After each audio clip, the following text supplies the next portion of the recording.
আসসালামু আলাইকুম। জানিয়ে দিব এই মাত্র পাওয়া সংবাদ। প্রথমেই বলে দিচ্ছি সংবাদ শিরোনাম, এরপর বলবো বিস্তারিত। পুরো দেশ আজ স্তব্ধ। জাতীয় সংসদের পবিত্র ফ্লোরে শুরু হলো এক ভয়ঙ্কর গৃহযুদ্ধ।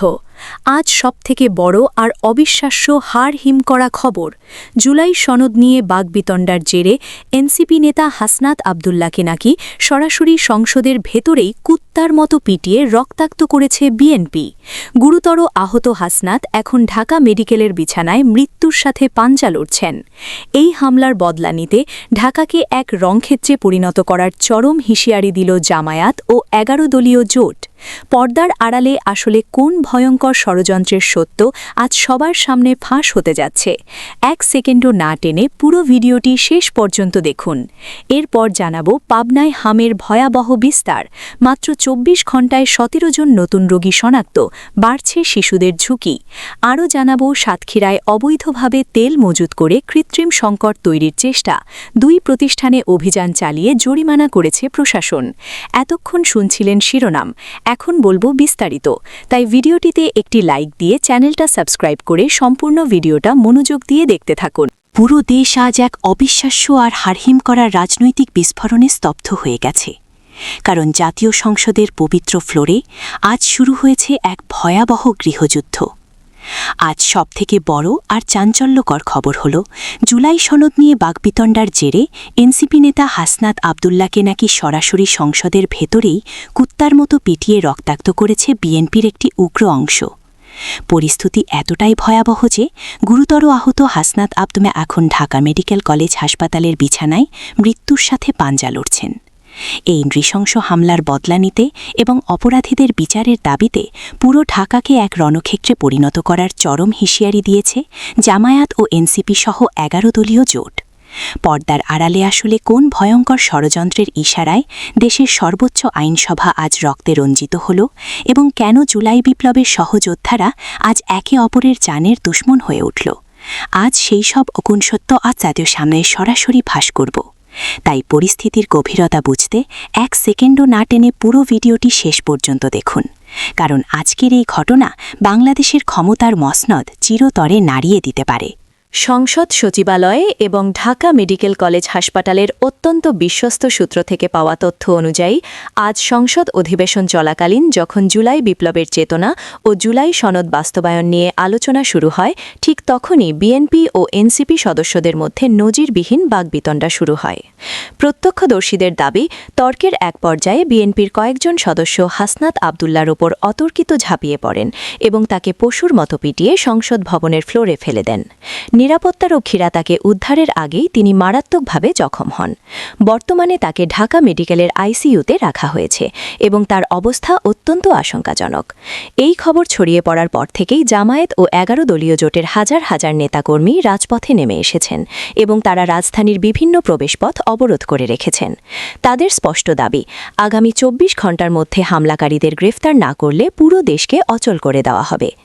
গোয়েন্দা সংস্থাগুলোর একটি বিশেষ এবং গোপন রিপোর্ট বলছে, এই হামলার নেপথ্যে রয়েছে জুলাই সনদের কিছু স্পষ্টকাতর ধারা, যা নিয়ে বড় ধরনের রাজনৈতিক মতভেদ তৈরি হয়েছে। বিএনপি মনে করছে, এই সনদ বাস্তবায়ন হলে তাদের একচ্ছত্র আধিপত্য নষ্ট হতে পারে। অন্যদিকে এনসিপি ও জামায়াত এই সনদ বাস্তবায়নে অটল।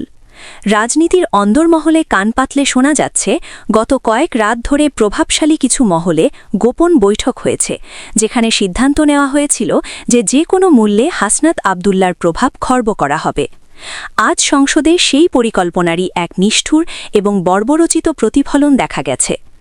সাধারণ মানুষের মনে এখন একটাই প্রশ্ন, যে দলগুলো কয়েকদিন আগেও কাঁধে কাঁধ মিলিয়ে লড়াই করেছে, আজ তারা কেন একে অপরের রক্তপিপাসু হয়ে উঠল? পর্দার আড়ালে কি তবে কোনো তৃতীয় শক্তি এই ভ্রাতৃঘাতী সংঘাতের কলকাঠি নাড়ছে? বর্তমানে ঢাকা শহর এবং সংসদ ভবন এলাকা কয়েক স্তরের নিরাপত্তা বলয় দিয়ে ঘিরে ফেলা হয়েছে এবং পরিস্থিতি নিয়ন্ত্রণে আনতে বিপুল পরিমাণ বিজিবি ও সেনাবাহিনী মোতায়েন করার প্রস্তুতি চলছে। আজকের এই বিশেষ প্রতিবেদনে আমরা হাসনাত আবদুল্লাহর উপর হামলার ভেতরের সব অন্ধকার গলি এবং ১১ দলীয় জোটের পাল্টা হুঁশিয়ারির নেপথ্য সত্য আপনাদের সামনে তুলে ধরলাম। পরিস্থিতি এখন যেদিকে মোড় নিচ্ছে, পাবনায় উদ্বেগজনক হারে বাড়ছে হামের সংক্রমণ। সর্বশেষ তথ্য অনুযায়ী গত ২৪ ঘণ্টায় জেলাটিতে নতুন করে ১৭ জন হাম আক্রান্ত রোগী শনাক্ত হয়েছে, যা জনস্বাস্থ্য পরিস্থিতিতে নতুন করে শঙ্কা তৈরি করেছে। একই সঙ্গে স্বাস্থ্য বিভাগের কর্মকর্তারা জানিয়েছেন, গত কয়েক সপ্তাহ ধরেই জেলায় হামের প্রকোপ ক্রমাগত বৃদ্ধি পাচ্ছে এবং আক্রান্তদের মধ্যে বেশিরভাগই শিশু। পাবনা জেনারেল হাসপাতাল ও অন্যান্য স্বাস্থ্যকেন্দ্রে প্রতিদিনই নতুন রোগী ভর্তি হচ্ছে। সাম্প্রতিক তথ্য অনুযায়ী শুধু গত ২৪ ঘণ্টায় আরও অন্তত ১৫ জন রোগী হাসপাতালে ভর্তি হয়েছে, যাদের মধ্যে অধিকাংশই শিশু এবং কয়েকজন প্রাপ্তবয়স্কও রয়েছেন। বর্তমানে হাসপাতালে চিকিৎসাধীন রোগীর সংখ্যাও উল্লেখযোগ্য হারে বেড়েছে। স্বাস্থ্য সংশ্লিষ্টরা বলছেন, গত কয়েকদিনে আক্রান্তের সংখ্যা দ্রুত বাড়ায় হাসপাতালের ওপর চাপ বেড়েছে এবং অনেক ক্ষেত্রে বেড সংকটও দেখা দিচ্ছে। বিশেষজ্ঞদের মতে হাম একটি অত্যন্ত সংক্রামক ভাইরাসজনিত রোগ, যা একজন আক্রান্ত ব্যক্তি থেকে দ্রুত অনেকের মধ্যে ছড়িয়ে পড়তে পারে। এদিকে রাজশাহী বিভাগে সামগ্রিকভাবে হামের প্রকোপ বেড়েছে এবং বিভিন্ন জেলায়, বিশেষ করে পাবনা ও আশপাশের এলাকায় আক্রান্তের সংখ্যা বেশি বলে জানা গেছে। এই পরিস্থিতিতে টিকাদান কার্যক্রম জোরদার করা হয়েছে। তবে পূর্বে টিকার ঘাটতির কারণে অনেক শিশু নির্ধারিত সময়ে টিকা নিতে পারেনি, যা বর্তমান পরিস্থিতির একটি বড় কারণ হিসেবে মনে করছেন সংশ্লিষ্টরা। বর্তমানে টিকার সরবরাহ কিছুটা স্বাভাবিক হলেও হঠাৎ করে রোগীর সংখ্যা বেড়ে যাওয়ায় টিকা কেন্দ্রগুলোতে ভিড় বাড়ছে এবং অভিভাবকদের মধ্যে উদ্বেগও বাড়ছে। স্বাস্থ্য বিভাগ জানিয়েছে, পরিস্থিতি এখনও নিয়ন্ত্রণের বাইরে যায়নি, তবে দ্রুত ব্যবস্থা না নিলে সংক্রমণ আরও ছড়িয়ে পড়ার আশঙ্কা রয়েছে। এজন্য সবাইকে সচেতন হওয়ার আহ্বান জানানো হয়েছে। বিশেষ করে শিশুদের সময়মতো টিকা নিশ্চিত করা, আক্রান্ত ব্যক্তির সংস্পর্শ এড়ানো এবং উপসর্গ দেখা দিলে দ্রুত চিকিৎসকের শরণাপন্ন হওয়ার পরামর্শ দেওয়া হয়েছে। সার্বিকভাবে বলা যায়, পাবনায় হামের এই ঊর্ধ্বমুখী প্রবণতা জনস্বাস্থ্যের জন্য একটি সতর্ক বার্তা। দ্রুত সমন্বিত উদ্যোগ, টিকাদান কার্যক্রম জোরদার এবং জনসচেতনতা বাড়ানোই পারে এই পরিস্থিতি নিয়ন্ত্রণে আনতে। সাতক্ষীরায় অবৈধভাবে ভোজ্য তেল মজুত করার অভিযোগে ২টি প্রতিষ্ঠানের বিরুদ্ধে অভিযান চালিয়ে জরিমানা করেছে ভ্রাম্যমাণ আদালত, যা জেলায় বাজার নিয়ন্ত্রণ ও কৃত্রিম সংকট রোধে প্রশাসনের কঠোর অবস্থানেরই প্রতিফলন। জেলা প্রশাসনের নেতৃত্বে পরিচালিত এই অভিযানে আইনশৃঙ্খলা বাহিনীর সদস্য এবং ভোক্তা অধিকার সংরক্ষণ অধিদপ্তরের প্রতিনিধিরা অংশ নেন।